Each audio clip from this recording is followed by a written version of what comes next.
everybody! Hello! It's me Yunhan, and today I'm going to be going through the AP Calculus BC examination. And before I start, this is my sister. Go subscribe to her channel. Link in the description. And alright, so let's begin. Alright, so I'm going to be going through the AP Calculus BC examination. This one. It's 2019, and I'm going to be going through the free response questions. I will put the PDFs to the solutions that I gave, and this document, if I still have it, in the description. Alright? Yeah, so this is the solutions. I've compiled them in the document, and alright. So let's begin. So the question is, fish enter a lake at a rate modeled by the function e given by e of t is equals to 20 plus 15 sine of pi t over 6. Fish leave the lake at a rate modeled by the function L, given that L of t equals to 4 plus 2 to the power of 0.1 t squared. Both E of t and L of t are measured in fish per hour, and t is measured in hours since midnight, which is t equals 0. Alright. A. How many fish entered the lake over the 5-hour period from midnight t equals 0 to 5 a.m. t equals 5? Give your answer to the nearest whole number. Okay, so for this, how do we find the number of fish that enter the lake over the 5-hour period? We just integrate the function of e from 0 to 5. So we get the integral from 0 to 5 of e of t dt equals to equals to the integral from 0 to 5 of 20 plus 15 sine pi t over 6 dt. And using our calculator that we are allowed to use, you get the answer is approximately 154 fish. That's the answer for the first question A. Alright. What's the average number of fish that leave the lake over the 5-hour period from midnight t equals 0 to 5 a.m. t equals 5? In this case, to find the average, the answer is just the integral over the whole interval. So since they're asking for leaving, the answer for this will be the integral from 0 to 5 of the function L t with respect to dt. And then we take that and subtract and divide by the whole interval, 5 minus 0. So we get the integral from 0 to 5 of 4 plus 2 to the power of 0.1 t squared dt over 5. Alright, and evaluating this integral right here, we get this is approximately 30.2952 over 5, which is 6.059 fish. That's the answer for number 1B. Alright, C, the rate of the fish, Number C, at what time t from 0 is less than or equal to t is less than or equal to 8 is the greatest number of fish in the lake? Justify your answers.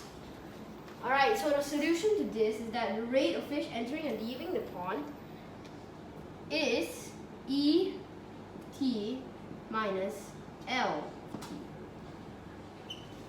So we want to find a maximum, so we have to check such that the rate is equal to 0. So we're going to define this as R of t. So we want to find when this is 0.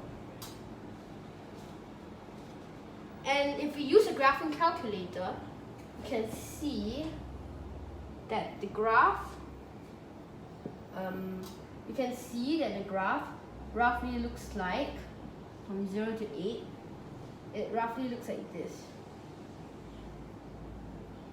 this is the rate. So we want to find where it's 0, and it's right here. And this point, if you look at the graphing calculator, it's around 6.2036. So from here, we get that r of t equals to 0 is when t is around 6.2036. But we're not done, because we still need to show that it's a maximum. To show that it's a maximum, this is what we do. 6.2036 is the only critical point from t equals 0, from t between 0 and 8. That means the graph, and yet the graph is positive here and the negative here. That means that this point right here is the maximum. So therefore, we get that t is roughly this amount. And that's our answer for number C. Okay, number D. Is the rate of change in the number of fish in the lake increasing or decreasing at 5 a.m.? And explain the reasoning. The rate, we're checking whether the rate is increasing, not whether the fish is increasing. So we're going to have to take the derivative of the rate and evaluate it at 5. So we find the derivative of r of 5, with r prime of 5, is equals to the derivative with respect to t of sum, which is actually 16 plus 15 sine of pi t over 6. Subtract 2 to the power of 0.1 t squared. And this whole derivative is evaluated at t equals to 5. So when we evaluate this, we get the answer, it's roughly negative 10.7228. But since this is less than 0, but if it's less than 0, that means the rate is actually decreasing. The rate is actually decreasing. So this is the answers for question 1. Okay, so question 2, the question states that let S be the region bounded by the graph of the polar graph. R of theta is equals to 3 square root of theta sine theta squared. So the graph would roughly look like this. And this region here is S. Okay, and also this is for 0 is 0 is less than or equal to theta, which is less than or equal to square root pi, as shown in this figure. And this is the origin, this is x, this is y. Okay, so A, we want to find the area of S. So to do this, we're gonna need to use the formula for polar graph, for the area of a polar graph. That is half multiplied by the integral from, what's the interval? It's just 0 to square root of pi. So 0 all the way to square root of pi. Then the integral will be r of theta. We'll square that d theta. So then writing it out, we get half 0 to pi, square root of pi of 3 square root of theta sine theta squared. All of that is squared, and it's going to be d theta. Evaluating this integral with our calculator, this gives us half multiplied by 9 pi over 4. thus giving our answer as 9 pi over 8. That's our answer for A. Okay, second, part B. What's the average distance from the origin to a point on the polar curve? R theta equals to 3 square root of theta sine theta squared for 0 less than or equal to theta less than or equal to pi square root of pi. Well, what's the distance to the origin to the point of the curve? Well, that's just r at the theta. So the average distance is just the integral over the interval, which is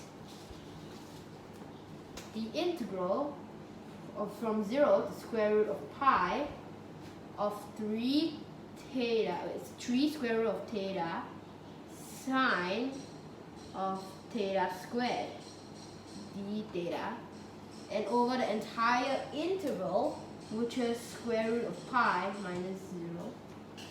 So then, we evaluating this, we get this is roughly 2.8004 over 1.7725, which is roughly 1.580.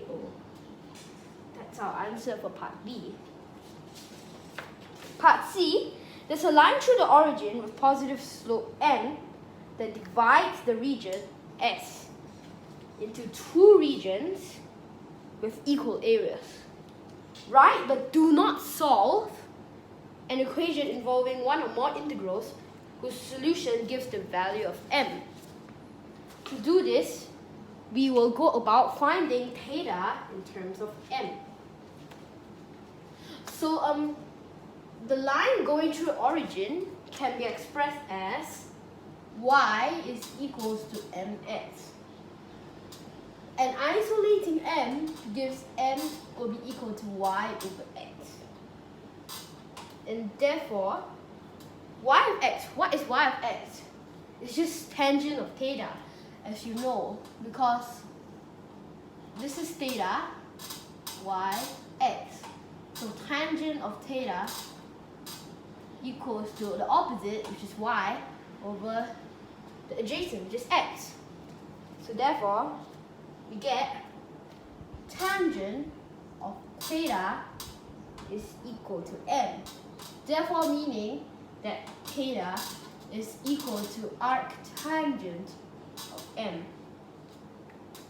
So since the area of the two regions that S is divided into y equal to mx gives two equal areas, this just means that half integral from 0 to arctangent of m, since that's just the m point, r theta squared d theta is just equal to half integral from arctangent of m, since that's the lower part, all the way to square root of pi r theta squared d theta. And that's the equation for C. Alright, so question D is special. For k is more than 0, let A of k be the area of the portion of region S that is also inside the circle R equals to k cos of theta. Find the limit as k approaches infinity of A of k.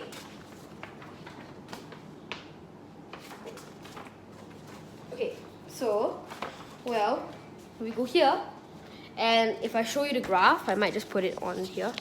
You can see that this is the graph of r equals to 3 theta sine of theta. While this is r equals cos of theta, this big circle is r equals to 10 cos theta, and this bigger, quite hard to see line is r equals to 100 cos theta. Well, from here it's kind of obvious that the limit as k approaches infinity of k cos theta just approaches a straight line, x equals 0. So, since it's approaching the straight line x equals 0, the area we want is just 0, is 0 less than or equal to theta, which is less than or equal to pi over 2. Since that just makes a right angle with the y-axis. So therefore, for D,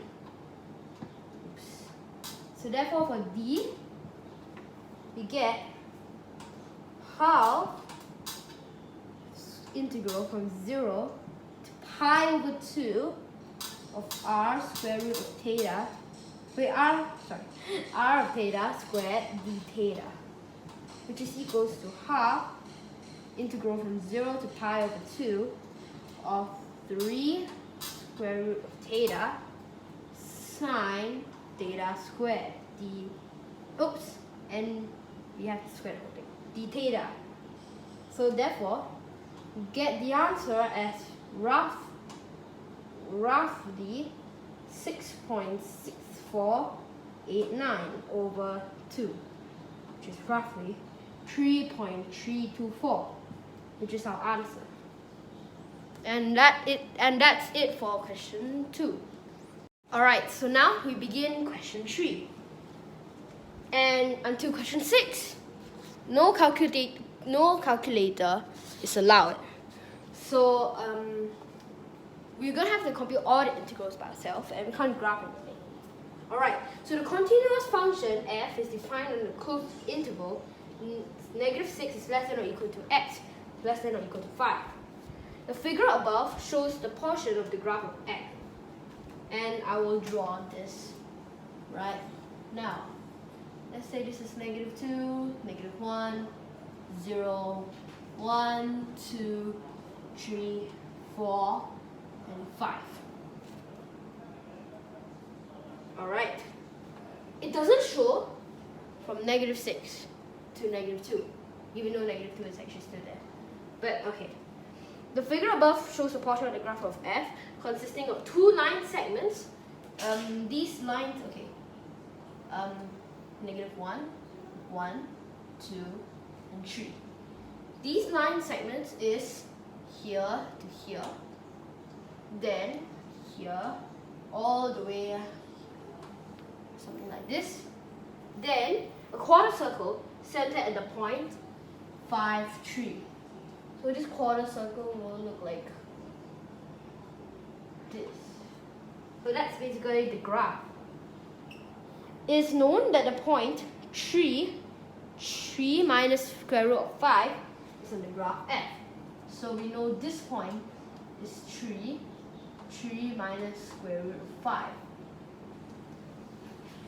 If the integral from -6 to 5 of f of x dx is 7, find the value of the integral from -6 all the way to -2 of f of x dx. Show the work that leads to your answer. So to do this, we need to use the property of an integral. So for part A, the integral from -6 to -2 f of x dx is equals to the integral from -6 to 5 of f of x dx. We subtract the integral from -2 to 5 of f of x dx. Alright, so how do we find these? We get this. Alright, so what's the integral from this? Wait, what's this integral? Given by the question, it's just 7. Now we have to find this integral. So first, let's find this integral. This and this cancel out. So first we get 0. Then what's the integral from here to here? This integral is actually just triangle. So let's try to draw it a bit more clearly. When we do this, this is 3, this is -1, this is 2. Then we have this line here. So the question is, what's this integral?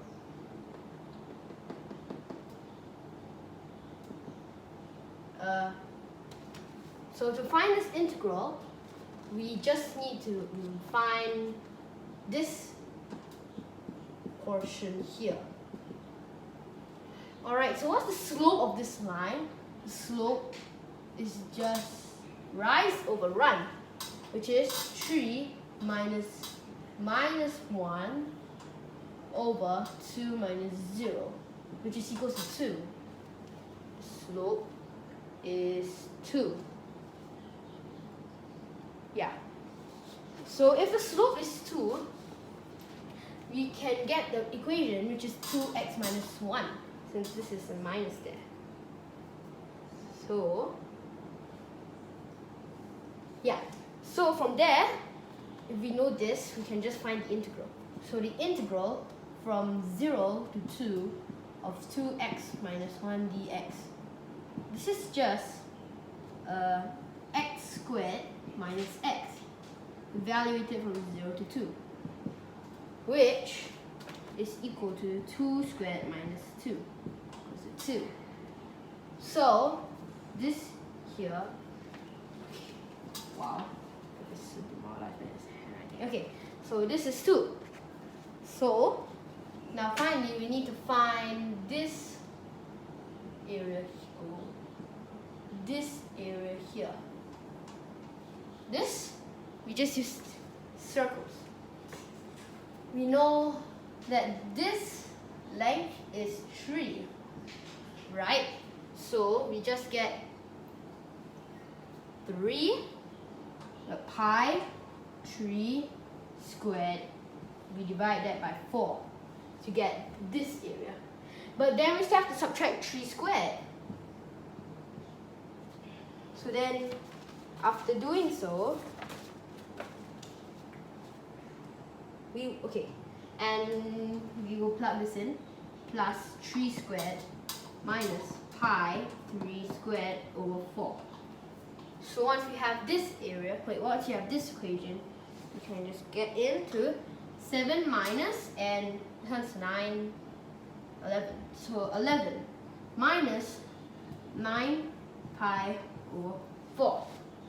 Then finally, once we do this and we cancel some stuff, we get 9 pi over 4, subtract 4. That's our answer for part A. Okay, part B. Evaluate the integral from 3 to 5 of 2 f prime of x plus 4 dx. So to find this, it's kind of simple because the integral of the derivative is just a function itself.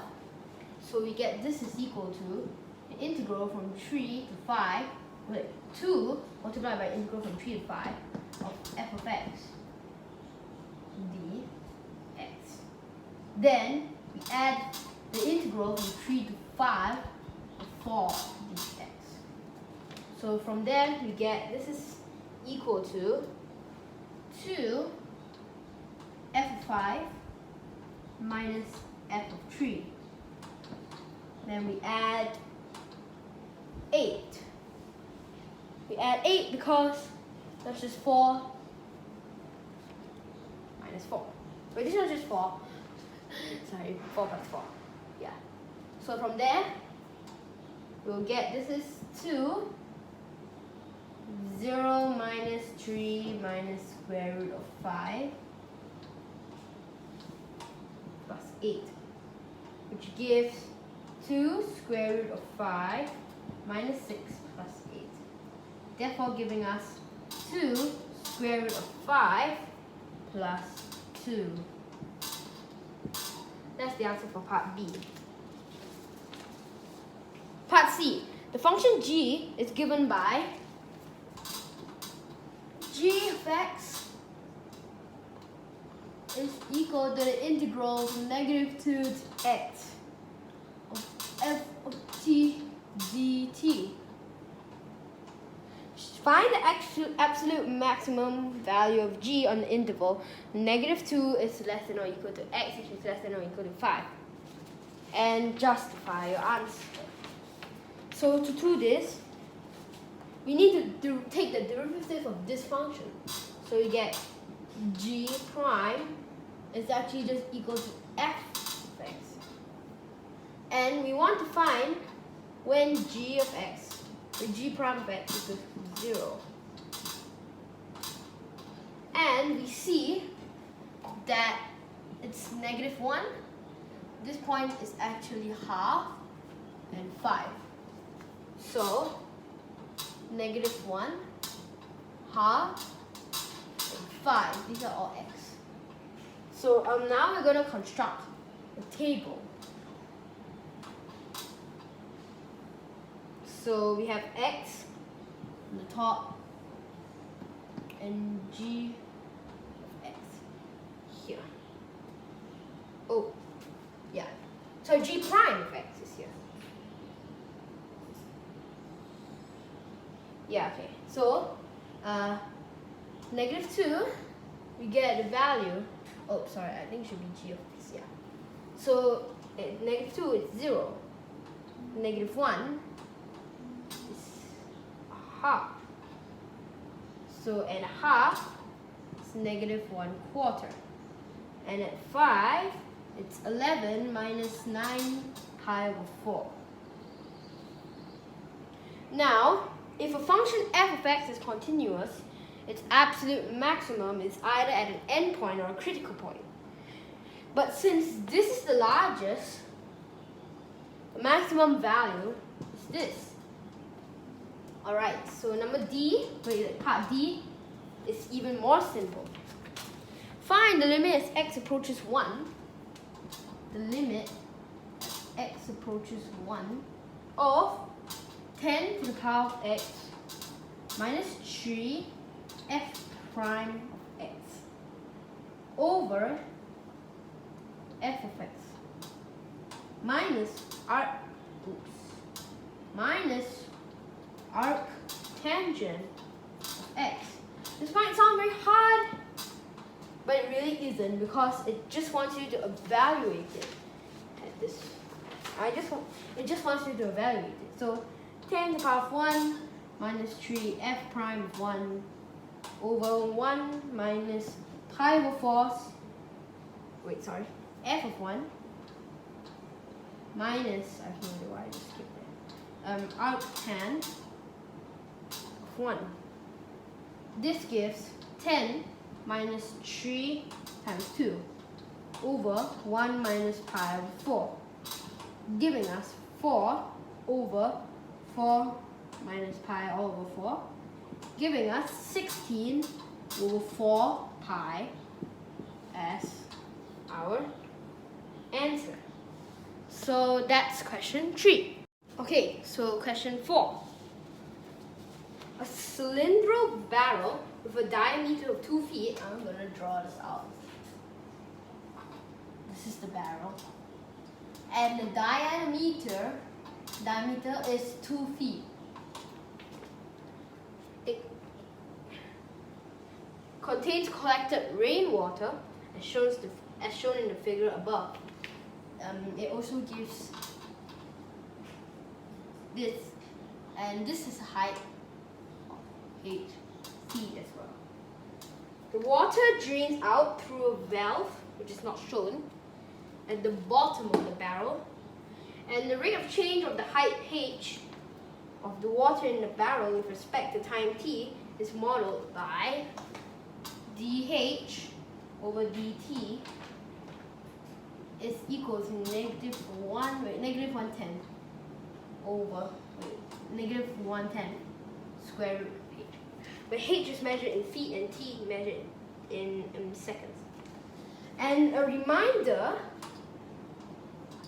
is given that the volume is equal to pi r squared h. So that's a small reminder. Find the rate of change of the volume of water in the barrel with respect to time t when the height of the water is 4 feet. Indicate the units of measure. Okay, so firstly, the diameter is 2, right? So that just means that the radius is 1 feet. Therefore, the volume of the water is pi 1 squared h, which is pi h.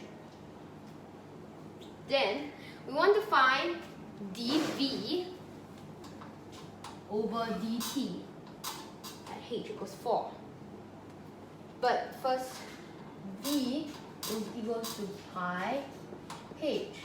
Then dv is just equal to pi dh over dt, which, as given in the question, is pi negative 10 square root of h. Therefore, this gives negative pi over 10 square root of h. So, if we evaluate it at h equals 4, we get negative pi over 10 square root of 4, which gives negative pi over 5. And the units is actually just feet cubed per second. So that's the first one. Alright, so second question. The second question is that when the height of water is 3 feet, is the rate of change of the height of water with respect to time increasing or decreasing? Explain your reasoning. Well, we need to find the derivative of the derivative, because they want us to find increasing or decreasing the rate of change. So it's just the second derivative. So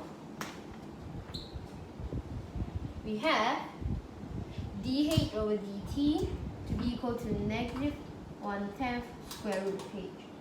Therefore, d squared h over dt squared equals to negative 1 over 20 square root of h. And we multiply this by dh over dt.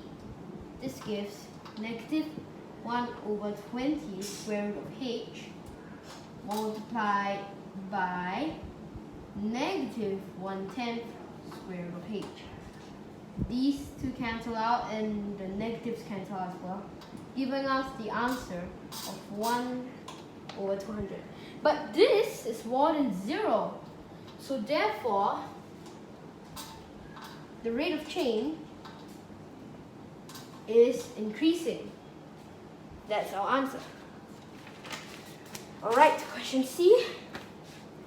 At time t equals 0 seconds, the height of the water is 5 feet. Use the separation of variables to find an expression for h in terms of t. So, to do this, firstly, when t equals 0, what's h? H is just 5. So therefore, we say dh over dt is equal to negative 1/10 square root of h. So we want to isolate them. So we get dh over square root of h is equal to negative 1/10 dt. Therefore, we integrate both of these. dh over square root of h equals to integral of negative 1/10 dt, giving us 2 square root of h is equals to negative 1/10 t plus c. And 2 square root of 5, since h equals 5, equals to negative 1 over 10, 0, since x is 0, plus c. Therefore, we get c equals to square root of 2 over 5. Wait, 2 square root of 5. So therefore, we get 2 square root of h is equals to negative 1 over 1/10 h plus 2 square root of 5. Meaning that square root of h equals to negative 120 t plus 5. Therefore, h is just negative 1 over 20 t plus square root of 5 squared. That's our answer. And that's question 4. Okay, so question 5, I'm gonna link will be in the description for a solution that Black Pen gave, because he has a really good solution and you should check it out. So I'll just be skipping directly to question 6. The function f has derivatives of all orders for all real numbers x. A portion of the graph f is shown as above, which I am currently about to draw. This, the x and the y axes, and it looks something, okay, this is 1, 2, -1, -2, and 1, 2, 3, oh my god, 4 and 5. So it looks something like this, and yeah, something like that. And it also gives the function, which is something like this. You should get the document in the PDF that I will send to you, and you'll see the figure a bit more clearly. Oh, and also, along the line tangent, yeah, this is the line tangent. This is the line tangent at x equals 0. Selected derivatives of f at x equals 0 are given in the table above, which again I'm about to draw. So, like I said, get the PDF. This is just a rough sketch. And this is f and 0. When n is 2, it's 3. When n is 3, it's negative 23 over 2. When it's 4, it's 54. Okay, so we want to write the third degree Taylor polynomial for f about x equals 0. So to do this, we're gonna write down the Taylor polynomial function. F x is equal to f0 plus f prime 0 x plus f prime prime 0 over 2 factorial x squared plus f prime prime prime x is 0 over 3 factorial x cubed plus f prime prime prime prime, or 4, 0 over 4 factorial x and 4, and so on. And we want to turn this into a third degree polynomial. So we can approximate f x is around f of 0, which is 3, plus f prime of 0, which is negative 2 x, plus f prime prime of 0, which is 3. Oh, and why is this 2? This is just negative 2 because the slope of this is negative 2. Because this is, yeah, so the slope is negative 2. So 3 over square root of 2, 3 over 2 factorial x squared plus negative 23 over 2 over 3 factorial x to 3. That's around. And simplifying it, we get 3 minus 2x. We add 3 halves x squared minus 23 over 12 x cubed. And that's our answer for part A. Part B, write the first 3 non-zero terms of the Maclaurin series for e to the x. Write the second degree Taylor polynomial for e to the x f of x about x equals 0. Okay. So, for this, the Maclaurin series for e to the x is just e to the x equals to 1 plus x squared over 2 plus x to the power 3 over 3, so on. And the first 3 terms is 1 plus x plus x squared over 2. Okay, and the second Taylor polynomial for f of x about x equals 0 is, if we get from here, 3 minus 2x plus 3 over x squared, 3 over 2x squared minus 23 over 12x to the 3. So from here, we'll get that e dx f prime, f of x. Oh my god, I hate this shaky whiteboard.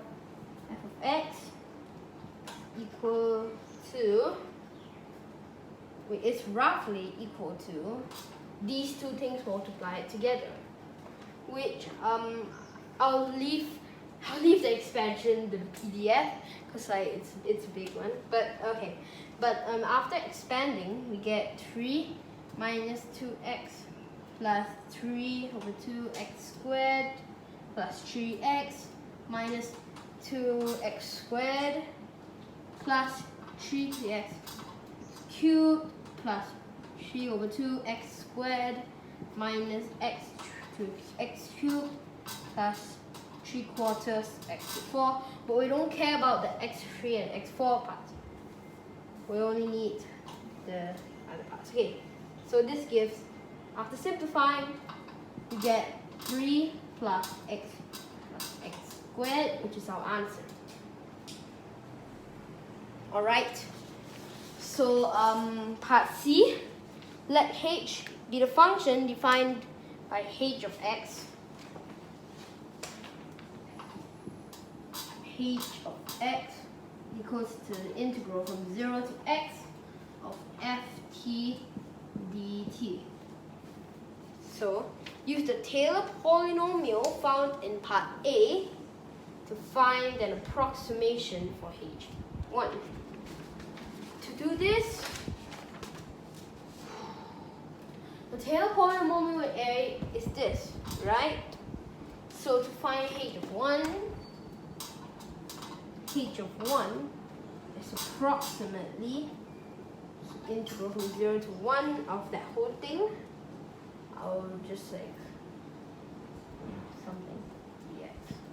So we get 3x minus x squared plus 3 over 2 x power 3 over 3 minus 3 over 4 x 4. And we all evaluate at x equals 1. Evaluating at x equals 1 gives 97 over 48. Right. And finally, last question, D, before we end off this video. It is known that the Maclaurin series for h converges to h of x for all real numbers of x. It is also known that the individual terms of the series for h of 1 alternate in sign and decrease in absolute value to 0.